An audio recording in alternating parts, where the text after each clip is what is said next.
जय हिंद दोस्तों। काव्य मैथ क्लासेस गोंडा के यूट्यूब चैनल में आपका स्वागत है और आशा करते हैं कि आप सब अच्छे होंगे, स्वस्थ होंगे, मस्त होंगे और अपनी तैयारी भी अच्छे से कर रहे होंगे। दोस्तों आज इस सेशन में पढ़ेंगे आज हम लासा और मासा। लासा का मतलब लघुत्तम समपवर्तक और मासा का मतलब महत्तम समपवर्तक, जिसको अंग्रेजी में बोलते हैं लोवेस्ट कॉमन मल्टीपल और उसको एचसीएफ बोलते हैं, मासा को हाईएस्ट कॉमन फैक्टर। ठीक है, तो आज हम इस सेशन में पढ़ेंगे लासा और मासा। ठीक, तो पहले यहाँ समझेंगे हम कि लासा और मासा निकालने का तरीका कितने प्रकार के होते हैं। ठीक है, तो लासा और मासा निकालने का तरीका दो प्रकार होता है, एक तो गुणनखंड विधि होती है और दूसरा भाग विधि होता है। तो पहले समझेंगे गुणनखंड विधि, उसके बाद भाग विधि समझेंगे। ठीक, फिर कुछ फार्मूले समझेंगे और उसके बाद फार्मूले समझने के बाद अपने क्वेश्चन पे चलेंगे। ठीक है दोस्तों, तो चलो पहले समझते हैं इसको हम। हाँ दोस्तों, रिक्वेस्ट ये है कि वीडियो पूरा देखना। अगर वीडियो अच्छी लगेगी तो वीडियो को लाइक शेयर भी करना है और जो हमारे नए साथी जुड़ेंगे तो चैनल को सब्सक्राइब भी कर लेंगे। ठीक, वीडियो पूरा देखना दोस्तों। ठीक है, तभी कुछ समझ में आएगा क्वेश्चन। जब बेसिक से आप समझोगे तभी समझ में आएगा। ठीक है, चलो देखते हैं फिर।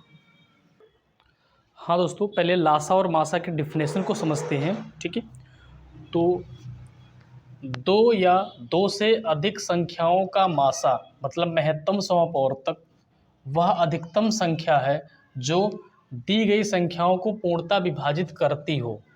ठीक है, जबकि उन्हीं संख्याओं का लासा वह छोटी से छोटी संख्या है जो उन दी गई संख्याओं में से प्रत्येक से पूर्णतः विभाजित हो जाती हो। ठीक है, मतलब मासा वह अधिकतम संख्या है, मासा वह अधिकतम संख्या है जो उन दी गई संख्याओं को पूर्णतः विभाजित करती हो। ठीक है, मासा वह अधिकतम संख्या है जो दी गई संख्याओं को पूर्णतः विभाजित करती हो, और लासा वह छोटी से छोटी संख्या है जो प्रत्येक संख्या से पूर्णतः विभाजित हो जाए। जो प्रत्येक संख्या से पूर्णतः विभाजित हो जाए उसको लासा कहते हैं। मतलब मासा ऐसी संख्या होगी जो दी गई संख्या में से सबसे अधिकतम वैल्यू जो होगी, दो जो सब में कॉमन हो, जो ओवेनिस्ट होगा और सबको विभाजित कर दे, वो तो आपका मासा हो गया। लेकिन लासा वह छोटी से छोटी संख्या होती है जो दी गई प्रत्येक संख्या से पूर्णतः विभाजित हो जाती हो, उसको हम लासा कहते हैं। ठीक है, तो पहले हम समझेंगे मासा और उसके बाद समझेंगे लासा क्या होता है। ठीक है, तो मासा समझते हैं पहले गुणनखंड विधि। ठीक, कौन सी विधि? गुणनखंड विधि से समझेंगे मासा। आई बात समझ में? चलो समझते हैं। मासा समझेंगे गुणनखंड विधि से। मासा गुणनखंड विधि से। गुणनखंड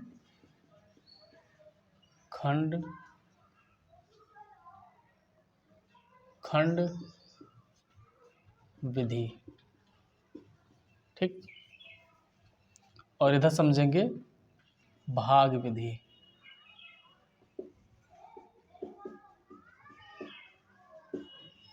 ठीक है, पहले मासा समझेंगे। तो हमने दो संख्या चुन लिया, कोई 18 और 72 हमने चुना। ठीक, मतलब इन्हीं संख्या का हम गुणनखंड विधि और भाग विधि समझेंगे। ठीक है, तो 18 और 72 हमने संख्या चुन लिया है। तो पहले हम क्या करेंगे, 18 का हम फैक्टर निकालेंगे, 2 से काटेंगे 9 बार कटेगा, और 3 से काटेंगे 3 बार कटेगा, 3 एकम 3 हो जाएगा। ठीक, उसके बाद 72 का फैक्टर निकालेंगे अलग, 2 से काटेंगे कितनी बार, 36 बार कटेगा, 2 से काटेंगे 18 आ जाएगा, 2 से काटेंगे 9 आ जाएगा, 3 से काटेंगे 3 बार, और 3 एकम 3 हो जाएगा। ठीक है, फिर यहाँ पर लिखेंगे 18 की वैल्यू कितना आया है, 2 गुणे 3 गुणे 3 आया है, और 72 का वैल्यू क्या आया है, 2 गुणे 2 गुणे 2 गुणे 3 गुणे 3 आया है। ठीक, अब यहाँ लिखेंगे मासा महत्तम समपवर्तक। ठीक, गुणनखंड विधि में क्या होता है, जो कॉमन मिल जाए, जो सब में कॉमन मिल जाए। जैसे यहाँ पर ये 2 मिल रहा है ना, ये 2 मिल गया, यहाँ से 3 मिल गया, ये 3 मिल गया, ये 3 मिल गया, ये 3 मिल गया, यही आपका मासा हो जाएगा। तो यहाँ से 2 ले लेंगे, यहाँ से 2 बार 3 ले लेंगे और इनका गुणा करेंगे, तो 3 त्रिक 18। तो इसका मासा कितना आएगा, 18 आएगा। तो ये तरीका तो आपका हो गया गुणनखंड विधि से। कौन सा तरीका हो गया, गुणनखंड विधि से, ठीक है। अब इन्हीं सवाल को हम भाग विधि समझेंगे। जैसे 18 और 72 लिखा है ना, 18 और 72 को हम जब एचसीएफ निकालेंगे भाग विधि से, तो एक चीज़ ध्यान रखना, जो इसमें सबसे छोटी संख्या है उससे इसे भाग करते हैं, ठीक है। तो 18 से भाग करेंगे 72 में, तो 18 चौके 72 पूरी पूरी कट गई ना, तो ये आपका मासा हो जाएगा, ठीक। और इसमें और मतलब कोई संख्या नहीं बचा है, तो इसका मासा कितना हो जाएगा, आपका 18 हो जाएगा। तो ये तरीका जो होगा वो भाग विधि से हो जाएगा, और ये तरीका आपका गुणनखंड विधि से हो जाएगा, ठीक है। आई बात समझ में कुछ? अब ऐसे लासा भी समझ लेते हैं, फिर अपने सवाल पे चलेंगे, कुछ फार्मूले समझेंगे और फिर सवाल पे चलेंगे, ठीक है। हाँ दोस्तों, अब लासा समझेंगे कि गुणनखंड विधि से क्या होता है और भाग विधि से क्या होता है, ठीक है। तो हमने छोटी संख्या ली कि मतलब यहाँ समझ लें, फिर आगे अपने सवाल पे चलें। तो संख्या ये है 16, 24 और 48। तो करना क्या है, 16 का फैक्टर निकाल लीजिए, 2 से काटेंगे 8 बार कटेगा, 2 से काटेंगे 4 बार कटेगा, 2 से काटेंगे 2 बार कटेगा, 2 एक कम 2 हो जाएगा। 24 का फैक्टर निकाल लीजिए, 2 से काटेंगे 12 बार कटेगा, 2 से काटेंगे 6 बार कटेगा, 2 से काटेंगे 3 बार, और 3 एक कम 3, और 48 का नीचे निकाल लीजिए, ठीक है। चलो इसको इधर निकाल ले रहे हैं, 48 को 2 से काटेंगे 24 बार कट जाएगा, 2 से काटेंगे 12 बार, 2 से काटेंगे 6 बार, 2 से काटेंगे 3 बार, और 3 एक कम 3 हो जाएगा, ठीक। अब क्या करेंगे, फैक्टर लिखेंगे यहाँ पर, 16 कितना आया, 24 का कितना आया, और 48 का कितना आया, ठीक है। तो यहाँ पर 2 कितनी बार दिया है, 2 दिया है 3 बार, 16 में 2 दिया है 4 बार, तो 2 के पावर 4 लिख देंगे। और यहाँ 24 में 2 दिया 1, 2, 3 बार, मतलब 2 के पावर 3 और गुणे 3 लिख देंगे। यहाँ पर 2 दिया है 4 बार, गुणे 3 कर देंगे, ठीक है। अब लासा निकालना है, तो एक चीज़ ध्यान रखना कि जो सबसे बड़ी पावर होती है उसी को पहले लेते हैं इसमें, ठीक है। तो इसमें 2 के पावर 4 है, 2 के पावर 3 है, 2 के पावर 4 है, तो कॉमन क्या मिलेगा, 2 के पावर 4 मिल जाएगा, ठीक। और उसके बाद यहाँ 3 है, यहाँ 3, लेकिन यहाँ 3 नहीं है, तो इन दोनों 3 में से एक 3 ले लेना है यहाँ पर, ठीक है। अब 2 के पावर 4 का मतलब 2 को हम 4 चक्कर गुणा करेंगे तो हो जाएगा 16, तो 16 गुणे 3 कितना हो जाएगा, 48 हो जाएगा, ठीक। तो इस प्रकार से इसका लासा हो जाएगा, और ये कौन सा तरीका है, गुणनखंड विधि है, ठीक है। अब इधर समझेंगे भाग विधि क्या होता है। तो भाग विधि में जितनी संख्या उसको एक साथ में लिख लेते हैं, 16, 24 और 48, ठीक है। अब इनको ऐसे निकालेंगे, पहले इसमें 2 से डिवाइड करेंगे, 2 अट्ठे 16, कामा लगाएंगे, इसको करेंगे तो 12 है, इसको करेंगे तो 24 आ जाएगा। मतलब अगर 2 से कटेगी तो पूरी संख्या काट देंगे, अगर नहीं कटेगी तो उसको ऐसे नोट कर लेंगे, ठीक है। 2 से काटेंगे 4 बार कटेगा, 2 से काटेंगे 6 बार, 2 से काटेंगे 12 बार, 2 से काटेंगे 2 बार, 2 से काटेंगे 3 बार, 2 से काटेंगे 6 बार, 2 से काटेंगे 1 बार, और जब तक 1 नहीं आएगा तो काटते रहेंगे उसको।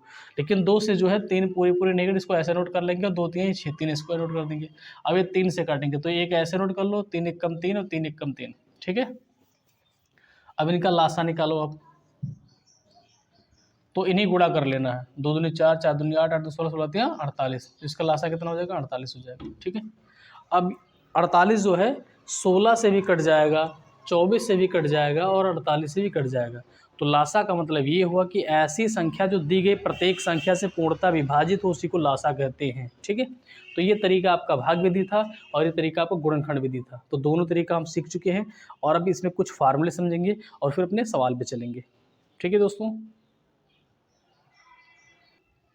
हाँ दोस्तों, फार्मूला को समझते हैं, और फार्मूला अपना ये है, यदि किन्हीं संख्याओं में कोई उभयनिष्ठ गुणनखंड ना हो तो उनका मासा 1 तथा लासा उनका गुणनफल होता है। मतलब अगर मान लीजिए कोई संख्या है और उनमें कोई उभयनिष्ठ कॉमन नहीं मिल रहा, मतलब उभयनिष्ठ संख्या नहीं मिल रही, उभयनिष्ठ का मतलब कोई कॉमन नहीं मिल रहा है, तो ऐसे कंडीशन में उनका मासा जो होगा वो 1 होता है। लेकिन अगर लासा निकालने के लिए कहेगा तो उनका आपस में गुणा कर देंगे, जितनी संख्याएं होंगी उनका आपस में गुणा कर देंगे, उसका लासा हो जाएगा, ठीक है। जैसे आप समझते हो को प्राइम नंबर जो होते हैं, से असहभाज्य संख्याएं जो होती हैं, उनका मासा 1 ही होता है हमेशा, क्योंकि उन दोनों में कॉमन फैक्टर कुछ नहीं होता है। तो जहाँ कॉमन फैक्टर कुछ नहीं होगा वहाँ पर हम क्या करेंगे, मासा 1 हो जाएगा, और अगर लासा की बात करेंगे तो आपस में गुणा कर लेंगे। इस टाइप के सवाल पूछे जाते हैं एग्जाम में लगभग में, ठीक है। अब समझेंगे भिन्न का लासा, मान लीजिए भिन्न दिया है और उसका अगर लासा निकालने की बात करें तो लासा निकालने की बात करेगा तो हो जाएगा अंशों का लासा और बटे में हरों का मासा। अगर भिन्न का सवाल है और लासा की बात कर रहा है तो अंश का लासा कर लेना और हर का मासा कर लेना है। अगर वही भिन्न हो और पूछ ले मासा निकालो तो हर का मासा कर लेना है और अंश का लासा कर लेना है। ठीक है, हाँ, अगर भिन्न का मासा पूछ ले तो अंशों का मासा कर देना, हरों का लासा कर देना है। अगर लासा कहेगा तो अंशों का लासा बटे में हरों का मासा। अगर भिन्न का मासा पूछेगा तो अंश का मासा बटे में हरों का लासा। ठीक, ये दो क्वेश्चन इस पर भी पूछे जाते हैं। और एक फार्मूला बहुत इंपॉर्टेंट है, प्रथम संख्या गुणे दूसरी संख्या बराबर लासा गुणे मासा होता है। ये भी इस पर भी सवाल पूछे जाते हैं। कभी कभी पूछता है कि दो संख्याओं का गुणनफल दिया है तो उसका लासा ज्ञात करो या मासा ज्ञात करो। तो ये भी एक फार्मूला होता है कि दो संख्याओं का गुणनफल बराबर लासा गुणे मासा होता है। ठीक है, और प्रथम संख्या गुणे दूसरी संख्या बराबर लासा गुणे मासा। तो ये आपके इंपॉर्टेंट जो फार्मूले थे उसको करवा दिए हैं। अब सवाल पे चलते हैं दोस्तों। ठीक है, हाँ दोस्तों, पहला प्रश्न देखते हैं और प्रश्न अपना ये है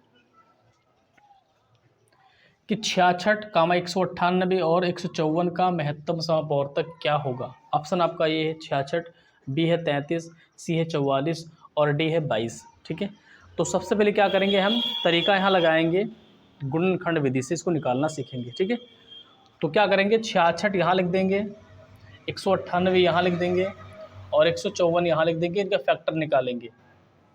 अगर इकाई पर 0, 2, 4, 6, 8 होगा वो संख्या 2 से कटेगी। तो यहाँ पर 6 है ना, तो ये संख्या 2 से विभाजित हो जाएगी। 2 से काटेंगे, 2 3 6 और 2 3 6। अब इकाई 3 आ गया ना, और 3 3 6, मतलब अंकों का योग जो है 3 से कट जाएगी। इसका मतलब संख्या भी 3 से कट जाएगी। 3 एकम 3, 3 एकम 3 और 11 से काटेंगे 1 आ जाएगा। मतलब 66 का फैक्टर हो गया है। इधर निकालेंगे फैक्टर, इकाई पर 8 है, 2 से कटेगी, 2 9 18, 1 बचा 18, 2 9 18। 2 से अब तो नहीं कटेगा, लेकिन 9 और 9 18 हो रहा ना, तो 18 जो है 3 से कट जाएगा। इसका मतलब संख्या 3 से विभाजित हो जाएगी। 3 से काटेंगे 3 बार, 3 त्रिका 9 और 3 से काटेंगे 11 और 11 एकम 11 हो जाएगा। ठीक, कट गया। इकाई पर 4 है, 2 से कटेगी, पहले इसको 2 से काटेंगे, 2 सत्ते 14, 1 बचेगा 14, 2 सत्ते 14, काटेंगे 7 से, 7 एकम 7, 7 एकम 7 और 11 एकम 11 हो जाएगा। ठीक है, सबका फैक्टर हो गया है। अब यहाँ लिखेंगे 66 के फैक्टर कितना है, 2 गुणे 3 गुणे 11 आ गया। 198 के फैक्टर कितना आया, 2 गुणे 3 गुणे 3 गुणे 11 आ गया। और 154 के फैक्टर कितना आया, 2 गुणे 7 गुणे 11 आ गया है। ठीक है, अब जब मासा निकालेंगे, महत्तम समापवर्तक निकालेंगे, तो यहाँ पर लिखेंगे HCF, चाहे उसको मासा लिखो या HCF लिख दो। ठीक है, तो यहाँ मासा लिख रहे हैं हम। और यहाँ देखेंगे जो तीनों में मिलेगा वही कॉमन लेंगे, तो यहाँ 2 मिल गया, 2 मिल गया, 2 मिल गया, तो एक 2 मिल जाएगा ऐसे। उसके बाद यहाँ 3 है, यहाँ 3, लेकिन यहाँ 3 नहीं मिलेगा। यहाँ 7 है, इसमें 7 नहीं मिलेगा, लेकिन 11 मिल जाएगा। 11 तीनों में होगा, मतलब इस तीनों संख्या में जो मिलेगा कॉमन उसी को हम लिखेंगे यहाँ पर। तो मासा बराबर 2 मिल जाएगा और गुणे 11, तो 11 दूना 22 जो होगा इसका आंसर हो जाएगा। इस प्रकार से ऑप्शन नंबर आपका डी जो होगा बिल्कुल सही हो जाएगा, करेक्ट। 22 ऑप्शन नंबर डी सही हो जाएगा। ठीक है दोस्तों, कुछ समझ में आ रहा है, बिल्कुल बेसिक से, बिल्कुल जीरो से लेके चल रहे हैं।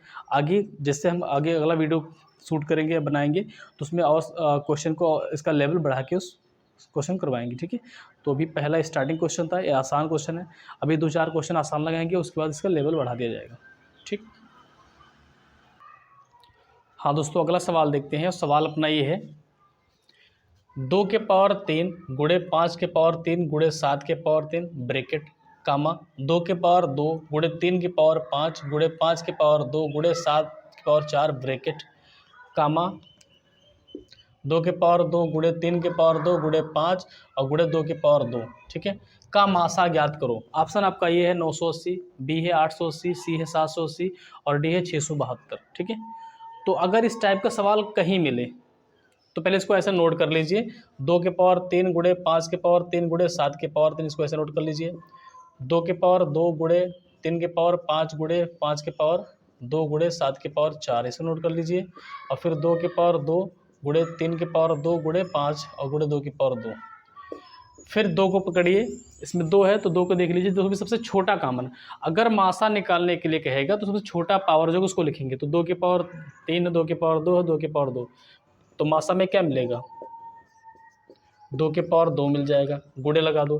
फिर 3 को पकड़िए, 3 के पावर 2, 3 के पावर 5, और यहाँ नहीं है 3, तो तीनों में तो 3 नहीं मिल रहा है, इसको छोड़ दीजिए इसे।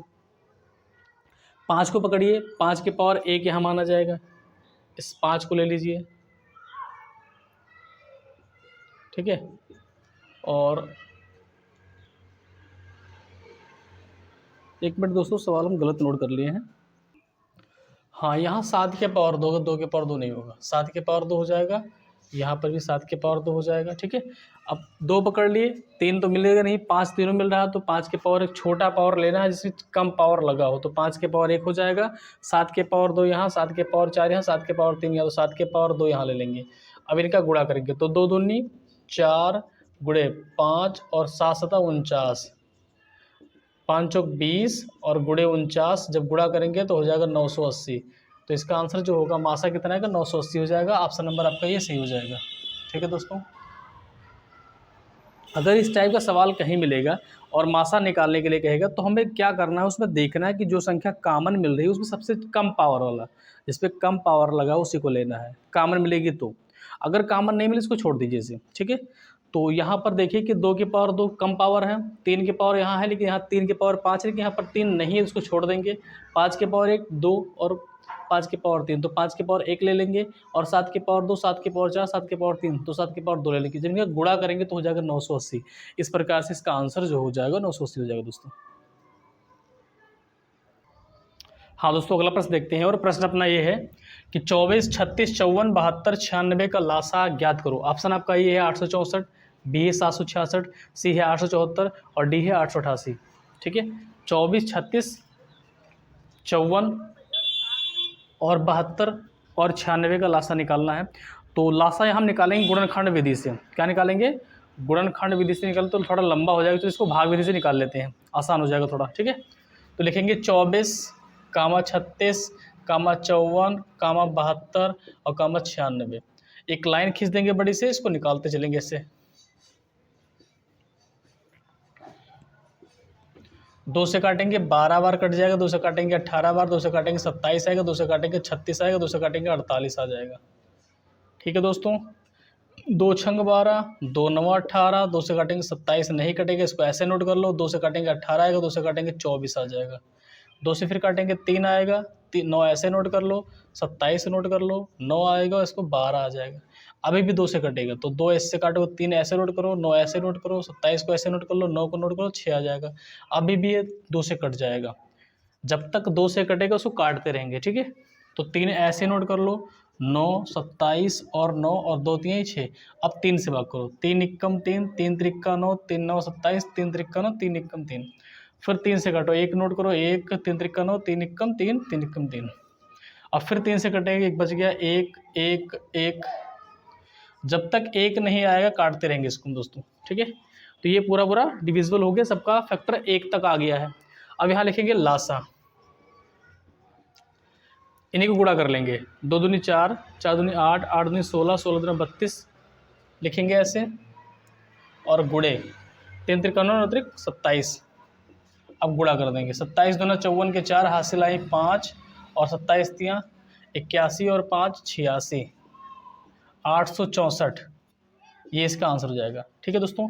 इस प्रकार से ऑप्शन नंबर आपका ये जो होगा बिल्कुल करेक्ट हो जाएगा, कोई दिक्कत। तो अगर एलसीएम निकालने के लिए गए तो आप भाग विधि से आराम से निकाल सकते हो इस तरह दोस्तों, ठीक है। और अगर आप चाहो तो इसको गुणनखंड विधि से भी निकाल सकते हो, थोड़ा लंबा हो जाएगा प्रोसीजर, ठीक। तो ये इसका आंसर हो गया। चलो आगे क्वेश्चन देखते हैं। हाँ दोस्तों, अगला प्रश्न देखते हैं, और प्रश्न अपना ये है 2/5, 6/25 योग 8/35 का लासा क्या होगा, ठीक है। ऑप्शन आपका ये है 12/5, बी है 2/175 और सी है 24/5 और डी है 24/175, ठीक है। अब यहाँ भिन्न का सवाल दे दिया गया है और पूछ रहा है लासा, ठीक है। तो अभी हम फार्मूला समझे थे कि अगर भिन्न का सवाल हो, भिन्न का अगर लासा निकालने की बात करें तो अंश का लासा निकालते हैं और हर का मासा निकालते हैं, ठीक है। तो यहाँ पर वही फार्मूला यूज करेंगे, ठीक। तो ये ऊपर वाला पोर्शन क्या है, अंश है, मतलब 2, 6, 8 का क्या होगा, लासा हो जाएगा। और नीचे 5, 25, 35 का मासा हो जाएगा, ठीक है। अब 2 6 8 का लासा इधर निकाल लेंगे हम, 2, 6, 8 का लासा निकालेंगे तो कितना आएगा, 2 से काटेंगे 1 3 और 2 से काटेंगे 4, 2 से काटेंगे 1 3 और फिर 2 काटेंगे आ जाएगा, फिर 2 से काटेंगे 1 3 और फिर 1 और 3 1 3 हो जाएगा। ठीक, तो 3 दूनी 6, 6 दूनी 12 24, मतलब ऊपर कितना आ गया, 24 आ गया। ठीक, अब यहाँ समझेंगे, ऑप्शन से देख लीजिए, 24 एक ही में आ रहा है और 24/5, ठीक है, वो तो सही हो जाएगा ऑप्शन से। लेकिन पहले समझिए, 5 25 और 35 का मासा पूछ रहा ना, तो ऐसी संख्या चूज कीजिए कि तीनों को जो विभाज्य कर दे। 5 एकम 5, 50 25, 5 सत्ते 35, मतलब नीचे का मासा क्या होगा, 5 हो जाएगा। तो इस प्रकार से 24/5 जो होगा इसका आंसर हो जाएगा, और ऑप्शन नंबर आपका सी जो होगा करेक्ट हो जाएगा। ठीक है, ऑप्शन नंबर सी आपका करेक्ट हो जाएगा दोस्तों। हाँ दोस्तों, अगला प्रश्न देखते हैं, और प्रश्न अपना ये है, 3/4, 4/5 और 7/60 का मासा क्या होगा। ऑप्शन आपका ये है 84, बी है 1, सी है 7/5 और डी है 1/60। ठीक है मतलब 3/4 और 4/5 और 7/60 का मासा पूछ रहा है। ठीक है, तो अभी हम समझ चुके हैं कि अगर मासा कहीं पूछेगा, भिन्न का अगर मासा पूछेगा तो अंश का मासा निकालेंगे और हर का लासा निकालेंगे। ठीक है, तो यहाँ पर हम लिखेंगे, अंश ऊपर वाला पोर्शन है, मतलब 3, 4 और 7 का मासा हो जाएगा, बटे में 4, 5, 60 का लासा हो जाएगा। ठीक है, अब 3 4 7 में कोई कॉमन फैक्टर नहीं होगा, तो इसका मासा कितना होगा, 1 हो जाएगा। 3 4 7 में कोई कॉमन फैक्टर नहीं है, तो इसका मासा कितना हो जाएगा, 1 हो जाएगा। 4 5 और 60 का जब मासा निकालेंगे हम, तो अधिकतम संख्या क्या है, 60 है, तो इसका लासा क्या होगा, 60 हो जाएगा। तो 1/60 जो होगा इसका आंसर हो जाएगा, और ऑप्शन नंबर आपका डी जो होगा बिल्कुल सही हो जाएगा दोस्तों। तो इस तरीके से आप इस सवाल को ऐसे निकाल सकते हैं। ठीक है दोस्तों, तो दोस्तों जितने क्वेश्चन थे उसको करवाए हैं, और बाकी क्वेश्चन अगले वीडियो में करेंगे। ठीक है, तो अगर वीडियो अच्छी लगी दोस्तों तो वीडियो को लाइक करना, शेयर करना, और जो हमारे नए साथी जुड़े हैं चैनल पर, चैनल को सब्सक्राइब भी कर लेंगे। ठीक है, ताकि थोड़ा चैनल बढ़ेगा तो मोटिवेशन मिलता रहेगा और अच्छे से क्वेश्चन आपके लिए लेके आएंगे दोस्तों। ठीक है, और वीडियो पूरा देखना रिक्वेस्ट ये है, जब आप पूरा देखो तो आपको कुछ जो क्वेश्चन समझ में आएंगे। ठीक है, अगर आप स्किप करके देखोगे तो फिर बहुत दिक्कत पड़ जाएगी। ठीक है, तो वीडियो पूरा देखना है, और वीडियो अगर अच्छी लगी तो वीडियो को लाइक शेयर करना है, और जो हमारे नए साथी जुड़े हैं वो चैनल को सब्सक्राइब भी कर लेंगे। ठीक है दोस्तों, इसी के साथ दोस्तों जय हिंद जय भारत।